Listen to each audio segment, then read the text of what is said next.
Well, good morning again. This is Ken Kodelik from Primus Wind Power. Thanks for being on the webinar today. Just a few housekeeping notes regarding the webinar. It'll be about an hour long.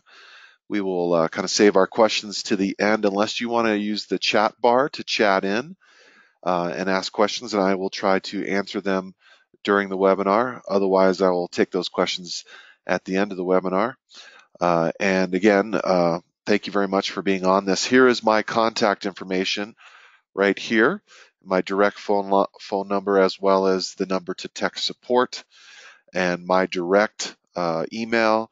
The email for general email for the company is just info at primuswindpower.com. And we are proud to say that all of our products are made in the USA. Our factory is in Lakewood, Colorado, just outside of Denver. So a little bit about the webinar today. We are, here is the agenda, like I said, about an hour long. We're going to do just a really brief 30-second company overview and history, new innovations from Primus, including the blue blades, a little bit about Wind 101 sighting and tower height and just understanding wind in general. Then we'll talk about operation and maintenance of the turbine installation, the different turbine types we have, how to best site a wind turbine, whether it be ours or anybody else's, as well as determining a wind resource for your site, which is critical in knowing whether wind is right for you, why hybrid systems are a very good idea when you are going off grid or you have an off grid scenario. And then we'll finish with a bunch of pictures of installations from all over the world.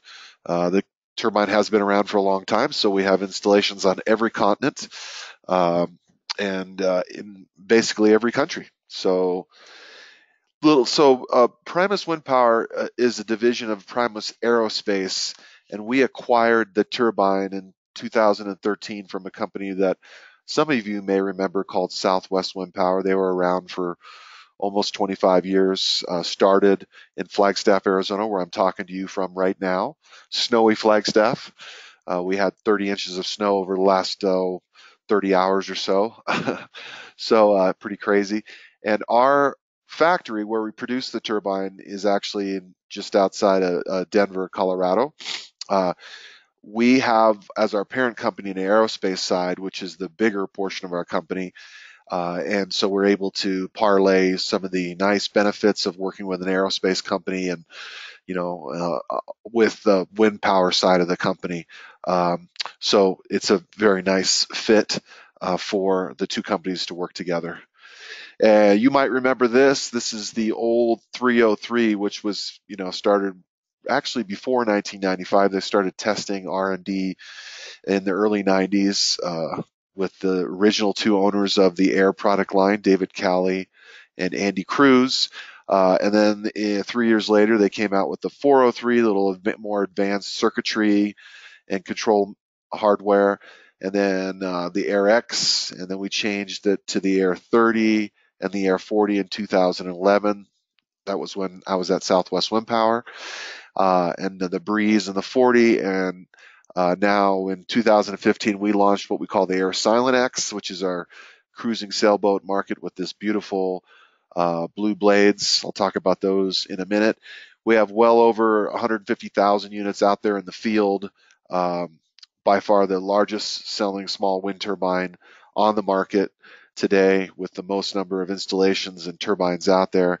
And the great thing about it is we benefit from all these years of improvement to the turbine, all kinds of authorized service distributors all over the world, basically on every continent, Africa, Europe, the Caribbean, obviously all over the place. So very well matured market and market segment.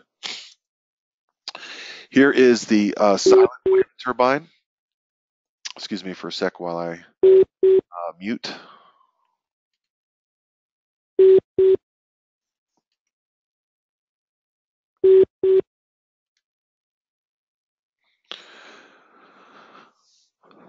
Okay, you should be able to still hear me, as I needed to mute for some background noise there.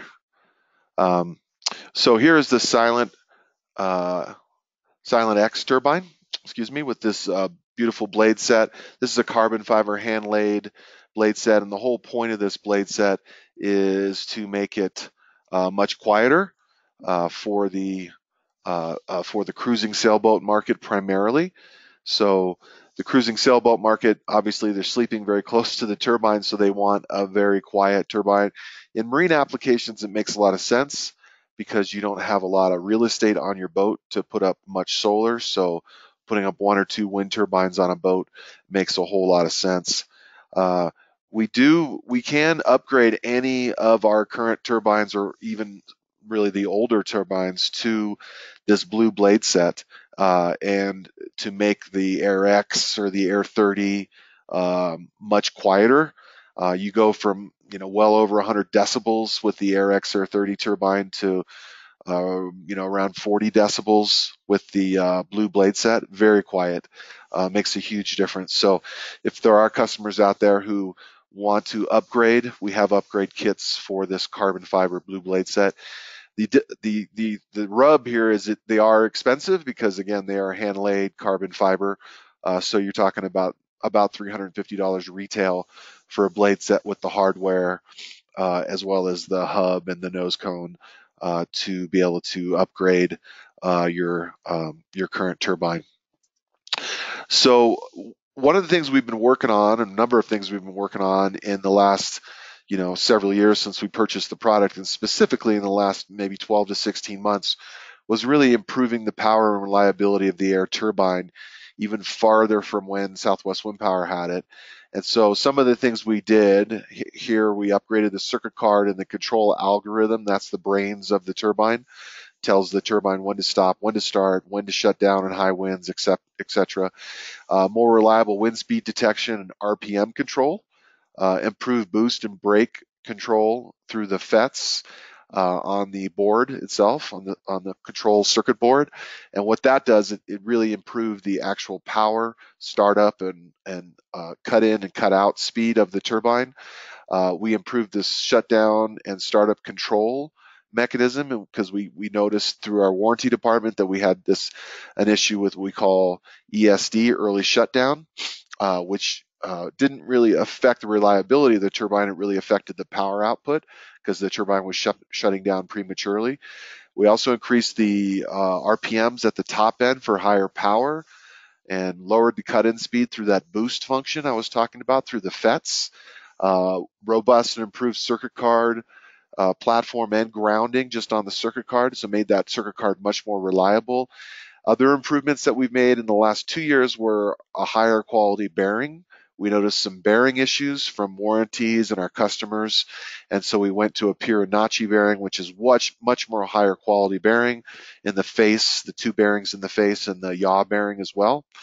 Higher remanence magnets in the rotor. I'll explain a little bit more about that, but that's just a higher strength magnet so that you can produce more power as it rotates around the copper windings in the stator. And then improved slip ring assembly and brush positioning in all the turbines. That means that the slip ring and the brushes are how we translate the power from up tower, down tower, and allow the turbine to still yaw 360 degrees without getting the wires all twisted up. That's through the slip rings and the brushes. And so we made great strides in improving that part of the turbine. And so what that translates to, as you can see here, higher output. The orange is the updated over the last year and a half or so, and the blue is the former turbines. And so you can see big difference here in the power output, and really what we see is a lot of incremental improvement on the bottom end and the top end, as well as just higher reliability and functionality of the turbines with these improvements. And because we did all this, we started what we called a loyalty program with the wind turbines. If you go to our website, primuswindpower.com, support tab, air loyalty program, you can learn all about it. But basically, you send in your older turbines to us, and we upgrade them with bearings, new circuit card, higher remanence magnets, things like that. um, on the rotor, and it helps to improve that reliability and performance in the air turbine. So if you get a chance, take a look at that. Again, that's called the Air Loyalty Program underneath the support tab on our website. But really proud of the improvements we've made to the turbine so far, and we will continue to do so over the next 5, 10, 20 years, 30 years that we have the air turbine. Here is the turbine itself. Here's an exploded view. It is an upwind horizontal axis turbine, meaning the wind direction is this way, hitting the nose cone first and the blade set first, sliding across the nacelle, the body of the turbine, hitting the tail, which helps to keep the turbine, as we say, on the wind. So as the wind direction changes, the tail gets pushed, in that direction, and then the face of the turbine, the blade set, turns to stay on the wind. And this is the yaw assembly, which will allow the turbine to yaw 360 degrees very quickly and easily into any direction it needs to be efficient in the wind. And this is where the pipe goes in, and all of our turbines accept a 1.5-inch Schedule 40 or Schedule 80 pipe, and that goes directly into the yaw of the turbine, and then you run your wires straight down the pipe itself. So again, the pipe goes right into the yaw, wires run down the middle of the pipe. It is a 3-bladed turbine, which is the most, arguably the most efficient design these days, modern design. That's why most industrial scale turbines, the big, large megawatt turbines, are 3-bladed. Here are the bearings we were talking about, the more higher quality bearings. This is called the face, stator isolator pad. This is the stator here, which has the copper windings, 3-phase. It is a 3-phase stator, meaning it's wild AC output, and then through the circuit card we regulate to 12, 24, or 48 volt DC, which is what comes down tower. So all the control of the turbine and regulation is done up tower here in the circuit card. There is no quote unquote down tower controller that you need. You can theoretically run the turbine directly into the battery bank, DC directly into the battery bank. And I'll talk a little bit more about that in upcoming slides. Here's the rotor with the neodymium magnets surrounding the rotor. And that slides here into the stator, which then, rotates or revolves around the stator to produce the electrical charge, right? The AC electrical charge, wild AC electrical charge. When I say wild, that just means unregulated. And then through the circuit card here and the rectifier blocks and so on, we rectify that to 12, 24, or 48 volt DC. Right here is a wire harness, which has a few capabilities. Number one, it's a pot potentiometer screw. It sets the regulation voltage set point of the turbine. I'll talk about that more in a minute. And it also has an LED light on it that comes out the belly of the turbine to tell you the functionality of the turbine. And again, I will review that again in a few minutes. Here's the yaw bearing. That then slides, this whole body assembly slides down onto the yaw assembly here, the yaw shaft and the slip ring assembly, and that's how the whole portion of the turbine goes together. So a good way to really see this turbine in action and look at it and see all the parts and pieces is go to our website. If you own a turbine, or if you're a dealer or distributor, I highly recommend looking at some of these short videos on service and repair, basic maintenance, troubleshooting, circuit replacement. You can see a lot of these things are super easy to do in the field. We have great videos on them. And so this turbine is very easily serviceable. In fact, very easily, you can easily put it up as well without having a dealer put it up for you. I would say most of our customers do the work themselves if they're relatively handy. Because everything is up tower, and basically you run the wires right into your system, because it's DC 12, 24, 48 volt DC down tower. The turbine is voltage specific, meaning if you have a 12 volt battery bank, you have to buy a 12 volt turbine. And it is not field changeable. You have to change the stator and the circuit card, which can get very expensive, about $400 if you don't buy the correct voltage. So again, the turbine is voltage specific, and you can't just simply flip a switch and change it in the field. So again, check these out. In terms of maintenance in terms of maintenance on the turbine, I get that question a lot, and it's really simple. Maintenance of the turbine, you check the blade set for any significant nicks or chips. If you do have cracks or things like that in the blade set, we do recommend replacement. After about 7 years or so, 7, 8 or so years, we recommend replacement due to UV degradation of the blade set.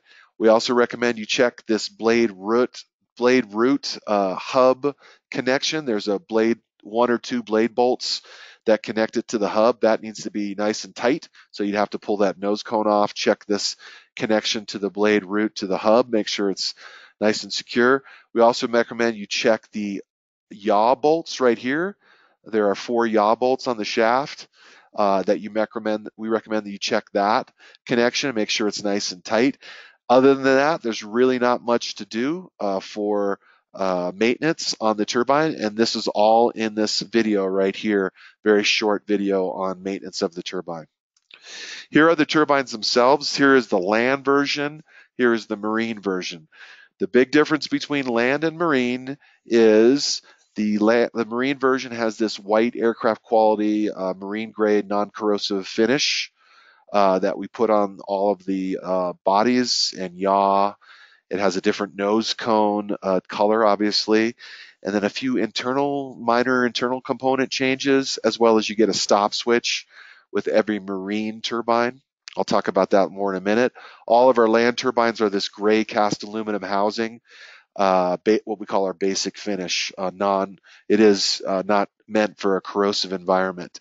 The environment that we recommend, anywhere within 10 miles of the ocean or a corrosive environment, we recommend a marine grade turbine. Here is the arrival kit, or what you get when you receive the turbine in the box itself. It ships relatively easy in a relatively small box, inexpensive to ship. This is the pot screw on the side of the turbine. I talked about that before, and it's hard to see, but right here on the belly of the turbine is the LED light, and that LED light has certain functionality. If the LED light is not illuminated, then you will see that the turbine is not spinning up high enough, above about 440 RPMs, to start pushing amps to your battery bank. If it is illuminated, solid, that means enough wind and RPMs to push amps to your battery bank. If it is blinking slowly, that means it's in regulation. That's the point at which the turbine sees that the battery voltage has exceeded the regulation voltage set point. And in that situation, in a 12 volt situation, that would be 14.1 volts, 28.2 for 24, etc. And then it says stop charging, and it'll automatically shut down. The blade set will continue to spin slowly because it's an electromagnetic brake. It's not a mechanical brake. It's a short to the windings in the stator. And so that means the blade set in high winds will continue to still spin slowly, but it is shut down. It is not pushing amps to the battery bank, so it does not exceed the battery bank voltage of your battery. It'll do that automatically. The other indication on the LED is blinking rapidly. That means the turbine sees high winds above about 35 miles per hour of wind. Depends on many conditions, gusts, and it's what the sophisticated control algorithm in the turbine is looking at all the time. That's kind of our secret sauce, right? That's what our turbine is relatively unique, because we have a very sophisticated control algorithm that looks at all that stuff. The little computer chip in there that does that, and it says shut down, go into overspeed protection, and the LED light will blink rapidly. After a couple minutes, depending on the turbine, it can be anywhere from 2 to 5 minutes or so. The turbine will then begin to start back up again. It'll start pushing amps. It'll check the wind for a period of time. If the wind is too high, it'll shut down again, overspeed protection. And again, it does that through the short to the windings in the stator. And it does this all automatically to protect itself from those very high wind speed environments. As soon as the wind has gone below that 35 miles per hour or so, it'll begin to operate normally and push amps as your battery bank needs it. So that's how that LED light functions. One other thing you need to know about the LED is when you're installing a turbine, when you initially connect the turbine to the battery bank, you're going to get, or you turn the stop switch to on or run, you will get two initial blinks, two slow blinks on the LED. And that'll tell you that, hey, the turbine's saying, hey, I'm connected, I have a connection, I'm the right voltage, generally. That voltage thing is kind of dependent, but it says I'm connected. If you don't get those two slow blinks, you know you either have a bad connection or your circuit card is having an issue. You might have if it's an older turbine, that maybe your circuit card has a failure. So that's a good indication of what's going on with your turbine if you don't get those two initial slow blinks when you connect the to your battery bank. So keep that in mind. Let me just go back. So here in the kit, you get all your tools and hardware, including Tef gel, which gets squirted into the blade root and the yaw to help with the hardware there. All of that is then included with your turbine. Here's the blade and hub assembly. It's very simple. This is an Air 40 or an Air Breeze assembly. You simply, with one bolt, and the Air 40 Air Breeze has one bolt, the Air 30, the Air X Marine, and the Air Silent X has two bolts. A little different assembly process, but we have some great videos on the website to show that. So please go to if you purchase that turbine, please watch that short video. But with the 40, it's what we call a smart hub. It only goes in one way, and then you have one blade bolt that gets tightened down to the hub, and then you then slide this hub assembly onto the shaft. Then you use this nut here. This is your jam nut, larger nut, to then torque the turbine down onto the shaft. I would use a little cheater bar to do that, to make sure it's torqued properly and tight. Also, I recommend some blue Loctite as well, especially in a marine application. But in any application, blue Loctite is a nice thing to add, and I highly recommend it, especially if you can't get the hub torqued down or the jam nut torqued down properly onto the shaft. Blue Loctite does a nice job. And then you snap the nose cone securely on all three quadrants of the hub, and you'll see, if you look at it from the side, you'll see that the nose cone is securely snapped and onto the hub properly. No, you don't want to, bang on it too hard, because you will. This is just a plastic nose cone. You will break the nose cone, so keep that in mind. So here is the hybrid system. Again, it's solar and wind charging a battery bank, voltage specific. Our turbine is voltage specific, and the turbine matches the voltage of the battery bank. And then that battery bank then is running the loads through an inverter, obviously, if they're AC loads. But this is basically our hybrid system. Here's a standard hybrid a line diagram for you. As you all know, this is your PV array with your charge controller, your ammeter, your junction box, your breaker, right? Battery disconnect into your batteries. Standard system. Probably many of you have put these systems together before, but separate, working totally separate from your solar system, but the commonality of the system is the battery bank, because both systems, PV and wind, are constantly looking at battery voltage. That's what the charge controller for PV does, and that's what our controller does in the turbine. The difference is we are a bulk charger. We are on or off. We do not do any of the finesse charging, the absorb, float, equalize, etc. that charge controller will do, like your Morningstar or your Midnight charge controllers will do all that. Ours is simply on or off based on that regulation voltage set point. So on our side, right, you're going to wire it, with a stop switch. I'll show you this. Ammeter is a nice to have, not necessarily you got to have it, but it's a nice thing to have. fuse or a breaker, battery disconnect, and into your battery, right? And so again, two separate systems. So if you have a problem with your PV, your turbine is going to work just fine. If the turbine has a problem, your PV is going to work just fine because they're separate systems, but they're working very nice together. If you are interested in learning more about a diversion capable charge controller and a resistive load bank like an air heater or a water heater that's coming off the battery bank, where you can utilize all the energy from the PV and the turbine and not allow these guys to shut down when the battery voltage reaches their regulation voltage set point, that's something I can talk to you more about. You can certainly ask me or email me or text support, and I can explain how that system works. It is fairly unusual. We don't see this that often. You're using like a Morningstar TriStar or a Xantrax C40 or C60 charge controller to a diversion capable charge controller to do that and dump that excess power into a water heater or an air heater. So some customers will do that, but it's a fairly unusual situation. It does add a little expense and complication, but it is doable. So here is the stop switch. For every system, we recommend a stop switch. And the reason why is because by simply hitting your breaker, by turning your breaker off or taking out the fuse, that's not going to stop the turbine. What that does is put your turbine into open circuit because you're disconnecting the charging source, right?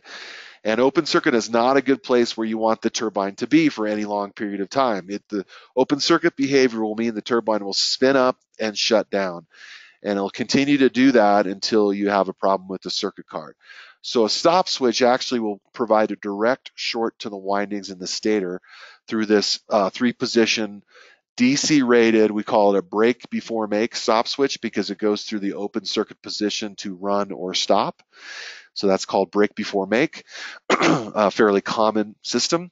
And it's a good idea to have with any system because if you hit the stop switch, you can do basic maintenance on your turbine with it not being an open circuit. You can shut down the turbine if you know you're going to have a big blow coming in, either on a marine environment or land environment. There'll be situations when you leave your remote home or cabin or boat for a period of time and you want to shut the turbine down. The direct short to the windings is the best way to do it. The turbine will do that stuff automatically through the short through the circuit card, but the direct short is really a better way to do that. So stop switch is an important piece to have in your system. And to be honest, it's a relatively cheap part. It's like $35 retail for a simple stop switch and makes a lot of sense. So here's another thing that we recommend, just a basic ammeter. This is an analog ammeter, no parasitic draw. You could do a digital meter too with a shunt, but that does have a parasitic draw. Keep that in mind. And then some kind of breaker or fuse. This is a breaker that we sell. I don't necessarily like this breaker, to be honest. I like a nice DIN rail breaker, which is a better fit. A DIN rail breaker makes a lot more sense. This is a simple pop-out breaker. It's pretty inexpensive, but a DIN rail breaker works a lot better. And also, I don't really like an inline fuse. I prefer a breaker. So if a fuse is all you have, then that's fine, but breaker is much more desirable. Here's the pot settings we talked about before. Here's your factory settings, as I discussed, for the 3 voltages that we have. Here's the adjustment range. Here's how you adjust it by it's a mechanical screw. You turn it with a screwdriver, and here's how you do it: up or down, clockwise or counterclockwise. To clockwise to increase voltage, counterclockwise to decrease. And so if you're using a diversion capable charge controller like the Xantrax or the Morningstar TriStar, you would turn up your pot screw above the regulation voltage set point by, depending on the voltage, depending on the system voltage by a few volts, so that it doesn't shut down. And you just then the diversion capable charge controller will divert. So that would be something you would use the pot screw for if you were doing that. Sometimes customers will also, if they have a specific battery voltage that the battery bank that they're using likes to see. They might change that pot screw setting a little bit. That's fairly unusual. Most lead acid chemistry batteries, whether it be flooded or sealed, like this factory set point. That's why we design these factory set points. And remember, your turbine is generally going to be a supplement. Your solar system is going to be doing all that finesse charging and that charging, and the turbine is really there as a backup bulk charger for storm periods, winter months, nighttime, things like that when you don't have any charging from the solar side. So keep that in mind. So really changing the pot screw, you really want to know what you're doing because you can cause damage to your battery bank if you set the pot screw setting too high and you have, sustained winds for a long period of time and you're really pushing a lot of amps into that battery bank. If you have a large battery bank, above 800 amp hours or so for a 12-volt system, generally that's not going to be a problem, but that's just something to keep in mind. Here's a little device that we put together as a wind control panel, and it's kind of nice because if you're doing your own wiring, whether you're a end user or a dealer or distributor, using these in the field makes life a lot easier. So it has incorporated all into a nice little package. Amp meter. Here's your stop switch, your 3-position stop switch, and then a breaker. It's similar to a DIN rail breaker there. You can see on off right on your breaker. Remember, by turning your breaker off does not mean your turbine is off. That just means open circuit. By hitting the stop switch, that's where your turbine goes off. So if you're doing maintenance, you want to hit the stop switch on the turbine. So keep that in mind. This also has a nice little enclosure, a relatively simple enclosure for this wind control panel. The wind control panel does not come with an enclosure, but you can buy that separately. Keep that in mind. Here are the technical specs of the turbine. You can see all of our turbines have a rotor diameter of about 1.2 meters, 46 inches. That's about a little over a meter swept area. All of our turbines weigh around 13, 14 pounds, depending on the turbine. The cut-in speed or the startup speed is around 7 to 8 miles per hour, again, depending on the turbine and the blade set. The survival wind speed is about 110 miles per hour. That doesn't necessarily mean the turbine is going to be completely fine, but survival wind speed means it's not going to break apart, right? If you have sustained winds for a long period of time, because that would be hurricane conditions, my recommendation, and we recommend this especially in the marine market, is to tie back that blade set and to secure the turbine or tilt down the tower if you're going to have hurricane conditions. A lot of customers will simply tie back the blade set to not allow it to spin and then hit the stop switch. So keep that in mind if you are going to be in conditions where you have very high sustained wind speeds. And the mounting is, as we discussed before, that 1.5 Schedule 40 pipe, or that's a 1.9 OD pipe. And we are proud of our 5-year warranty because we feel our turbine is robust and reliable. Here's a little about tower height. Remember, tower height is important when you're dealing with a wind turbine because the higher you go up, the more energy production you're going to get out of any turbine, as you can see right here. Going from 10 meters to 14 meters is going to give you 20% more power output from a turbine. But sometimes you cannot get that high, right? This is 33 to 45 feet. This is our sweet spot right in here. In fact, we often will see a lot of turbines in oil and gas and other applications in West Texas, North Dakota, Colorado, eastern plains of Colorado, Wyoming, Montana, where they have really high winter wind speeds that they don't put up the turbine more than 15, 16, 18 feet, and they're very happy with the output, especially in the winter. But tower height does matter if you want to get maximum power production out of the turbine. Avoid what we call the alpha value, or that surface roughness of the ground, as well as get the full power potential out of the turbine and be able to receive that full power curve.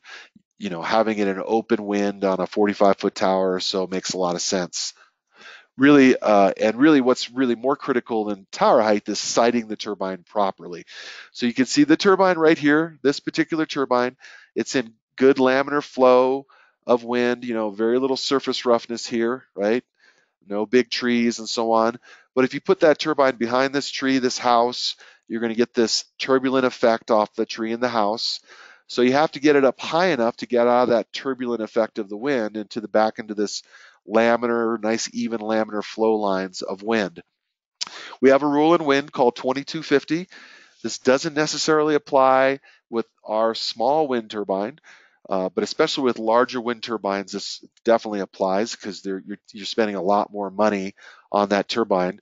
So you want to be 250 feet away or 20 feet above any object that's going to cause turbulence, like a tree or a house, and so on. 2250 rule, right? If you have a turbine that's 1 kW or above, 1,000-watt turbine, that is especially important because you're spending $5,000, $6,000, $7,000 to purchase that turbine and a tower and to put it up, maybe more in a lot of cases.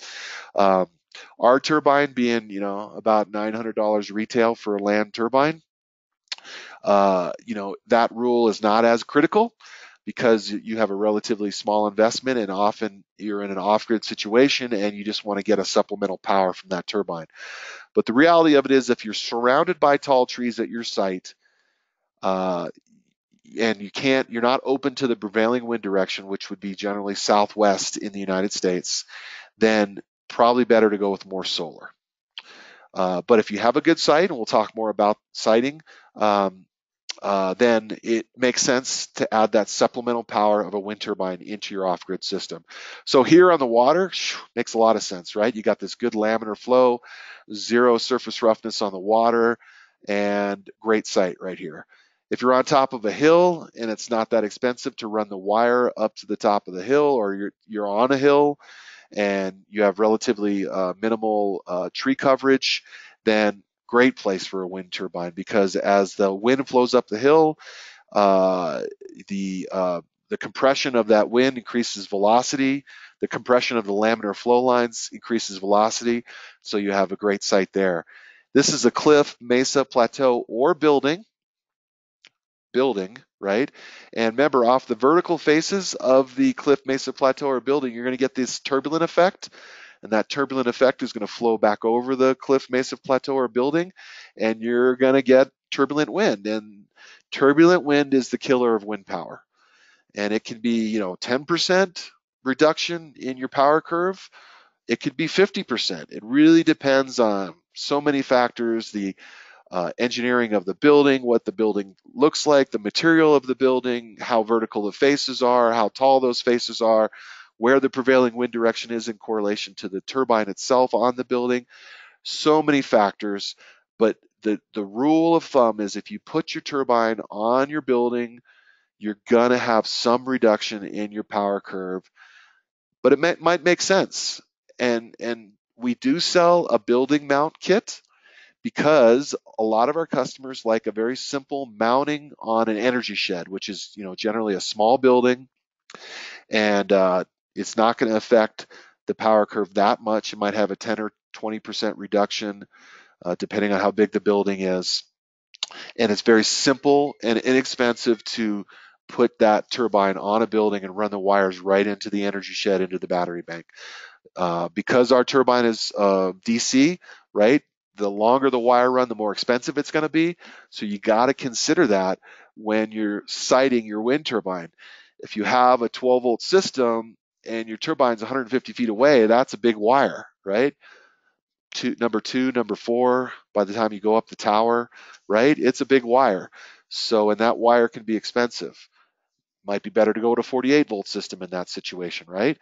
Have a smaller wire, or consider a building mount for your turbine. So these are all factors you got to think about and you got to consider, and when you're siting the turbine and when you're designing your system.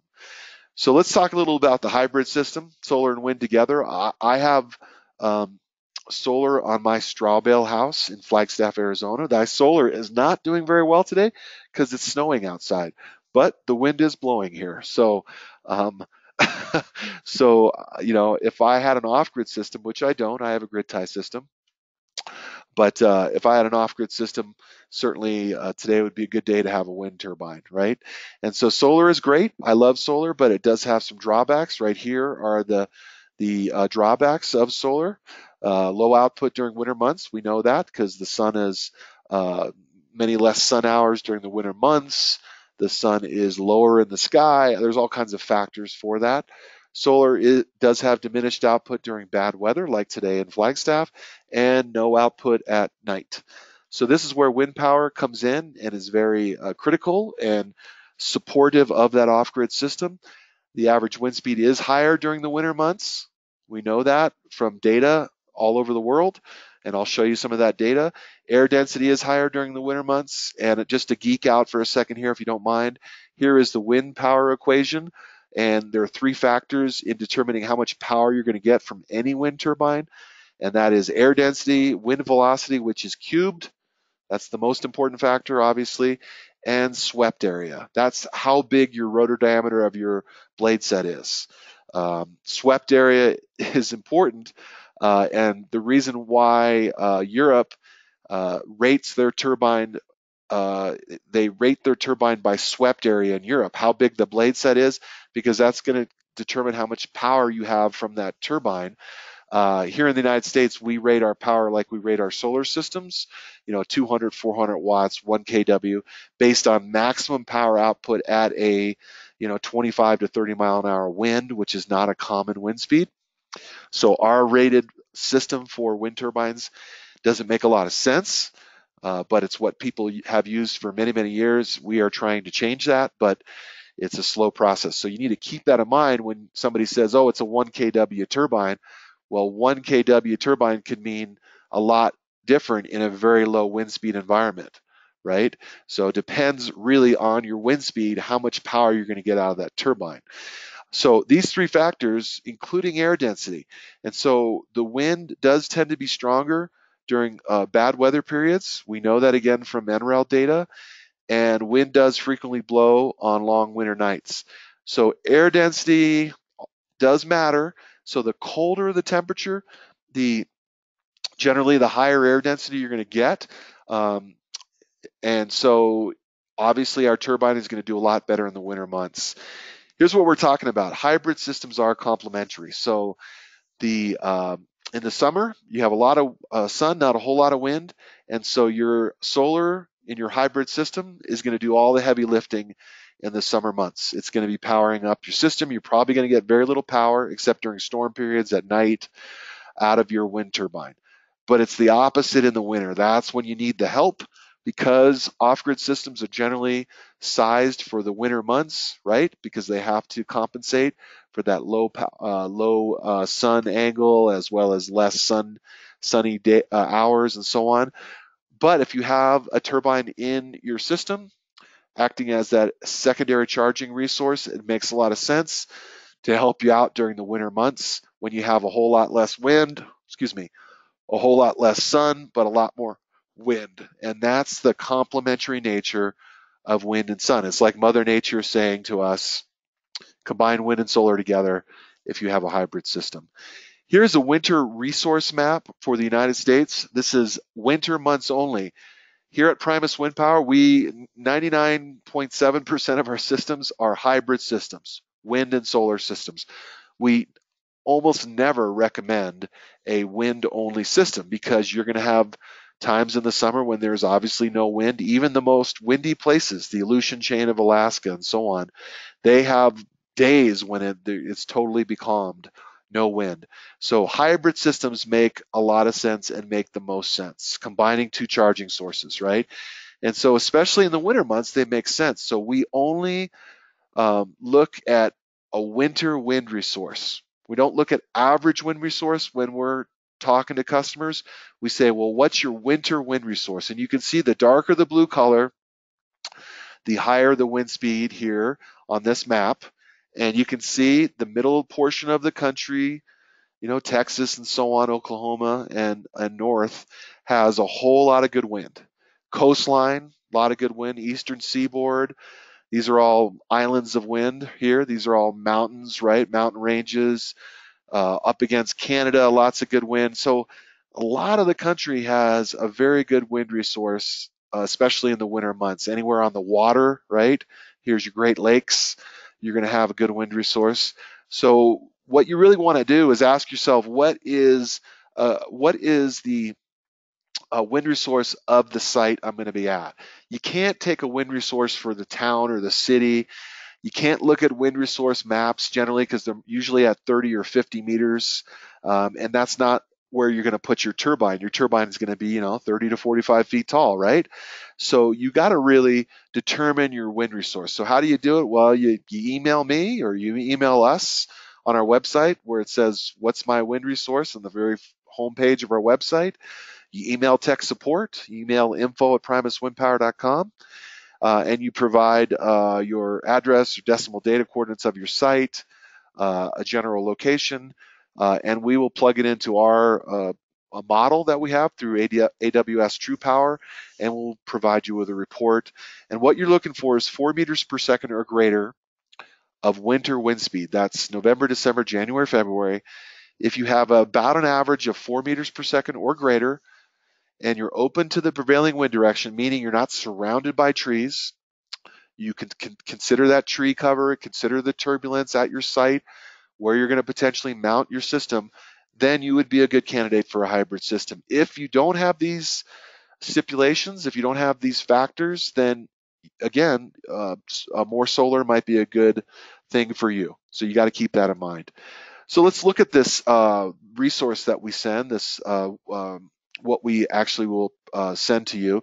And here is my house in Flagstaff. And you can see I have a pretty decent wind resource at 45 feet of tower height. That's what this is right here, 14 meters. This is telling you the actual tower height. And then for the winter months, here we go, January through December, right? So I'm looking at January, February, November, December. And I'm pretty dang close to that 4 meters. I'm actually open to the prevailing wind a little bit. You can see here. So, I would be a decent site for a wind turbine. Here is that same site again. Here's the power rows, the wind rows. This actually tells you where the power from the wind is going to be coming from. And this is a good thing to have, which we provide for you in wind resource assessment to tell you, okay, how do I site my turbine? Well, I need to be open to the southwest to the prevailing wind direction. Here's another site, much better wind resource you can see here, again at 14 meters of tower height. Much higher wind resource, over 5 meters of winter wind speed, well over 5 meters, probably closer to 6. This I just wanted to show you as you drop your tower height here, we went from 14 to 10 meters. You can see how that went down to below 5.5 for your winter wind speed. So it does say, okay, well, tower height does matter, but again, it's a cost thing, Yeah, towers cost a lot of money, foundations, all that stuff. Guide towers are your most cost effective. Uh, but you are going to put some money into that tower. So depending on your wind resource, you need to make a good decision about how high you want to go and if you need to go up very high. Here is the prevailing wind for that same site. You can see it's all the way from the north to the south. And so here they're open from the north to the south. So again, a very good site.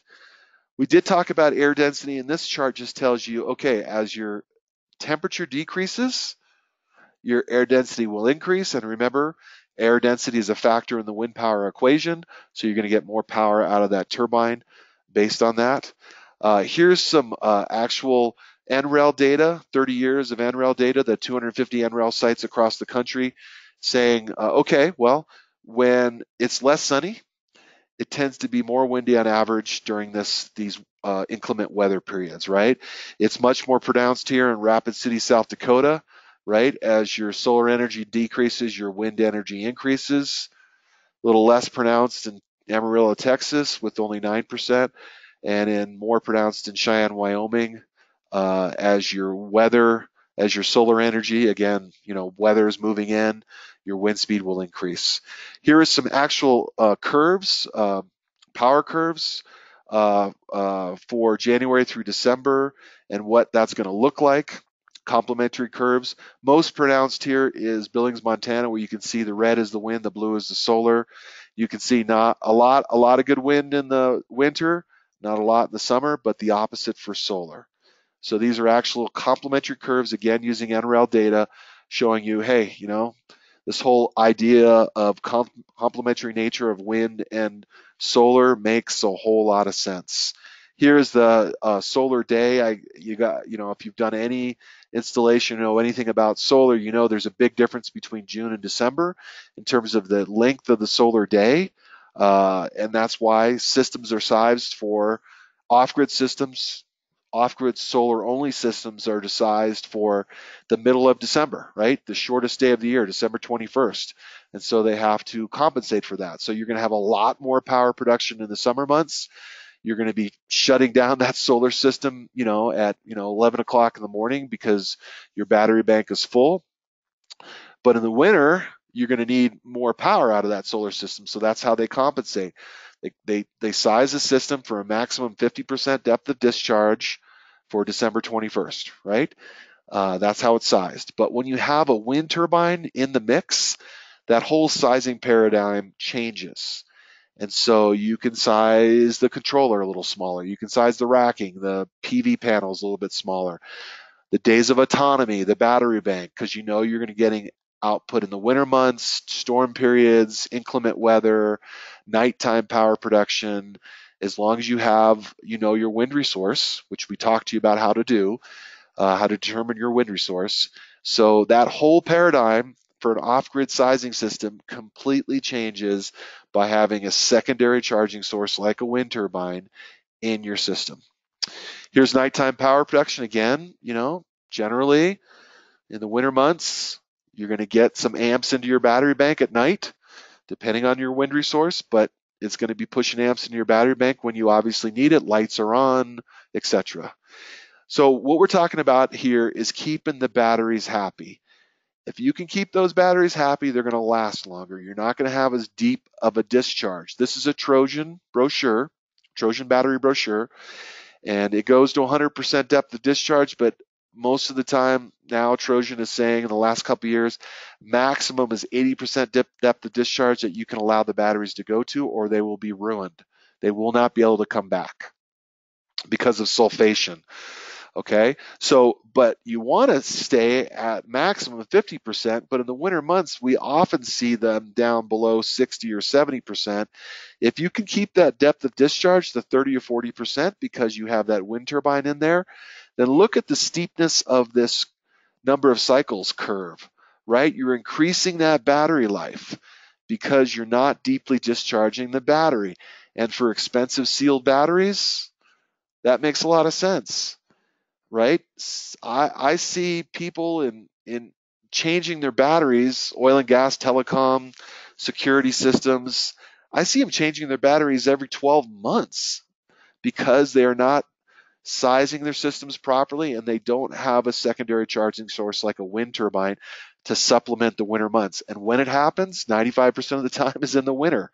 They're having lots of issues with their systems shutting down, going into low voltage disconnect, or their batteries are completely discharging and not coming up to voltage because they've discharged their batteries too deeply, too many times. And again, what you want to do is keep that discharge rate in this area so that your battery life is longer. So a wind turbine will help to extend that battery life, which saves you money in the long run, maintenance costs, all those things. So keep that in mind. So here is the difference between our blade sets right here. This is an Air 40 blade. This is an Air 30 blade. You can see the size of it, 30% more surface area on that Breeze and 40 blade versus the Air 30 Air X blade. The real difference here is sound output, and this blade is better for low to moderate wind speed environments. This blade is better for the high wind speed environments, industrial applications where sound is not critical, but a lot louder, that Air 30 blade set. Remember, you can upgrade to the blue blades and keep it quieter if sound is of a critical issue. So here is the power curve we talked about, And I'm running out of time here, you guys. I'm sorry, so I'm going to speed up a little bit. But here's the power curve. This big jump here is the Air 30 AirX Marine turbine, where you have the higher RPM it's spinning at, and so that's why you have more output at the higher wind speeds. And here is more importantly the energy curve, which is power over time. And you can see here the Air 40, the Air Breeze, is the orange, and the blue is the Air 30, the Air X. You're going to get better power output at the lower wind speeds, but these two lines begin to coincide when the higher wind speeds. So again, high wind speeds, you want an Air 30, an Air X Marine. Uh, and if you have a sound issue, you want to upgrade to the Blue Blades. The lower to moderate wind speeds, the Breeze or the 40 is the turbine of choice. Here's the sound data for the Breeze and the 40, less than 65 decibels. Again, for the silent wind, it's even going to be below that, about 40, 45 decibels or so for the Silent X, the Blue Blade turbine. Let's look at some pictures and then we'll call it a day. So here is a 45-foot guide tower on an off-grid cabin. This do a lot of these applications over the last 25 years with our turbine. Here is another guide tower, much lower. This is a 27-foot guide kit with the 4 guy wires. This one has, you can see, 8 guy wires on the 45 kit, and the 27-foot kit has 4 guy wires down to 4 locations. Good place for a wind turbine here, no surface roughness. Here's a sailboat, an 11-foot mast and stay kit. That's an Air Breeze turbine. Here's an Air Silent X turbine in the back of this, on the stern of this catamaran. Air Breeze turbine on the stern of this boat in the Caribbean.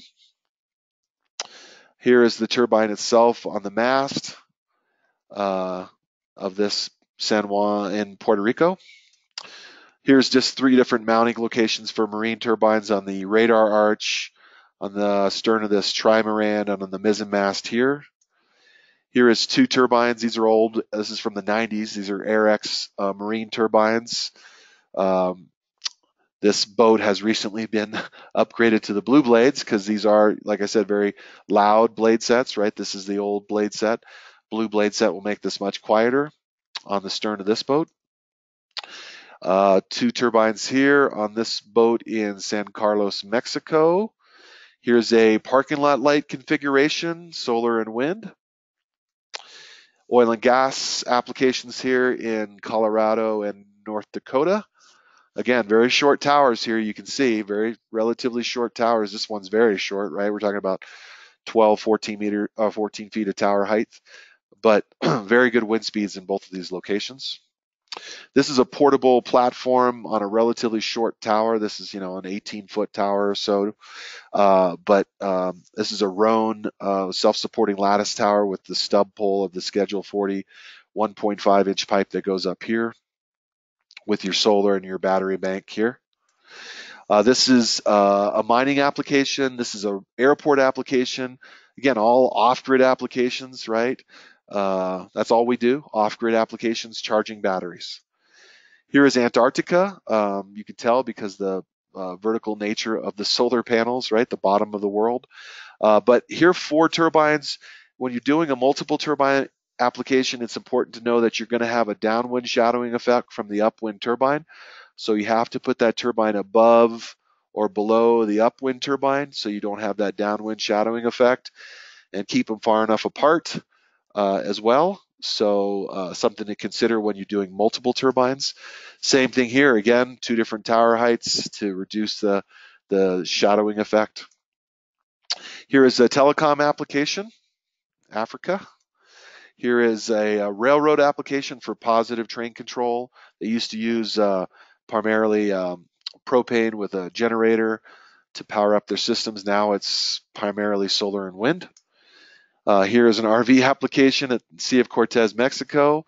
And this is the Alaska solar panel, not looking so good, but the turbine's spinning like crazy.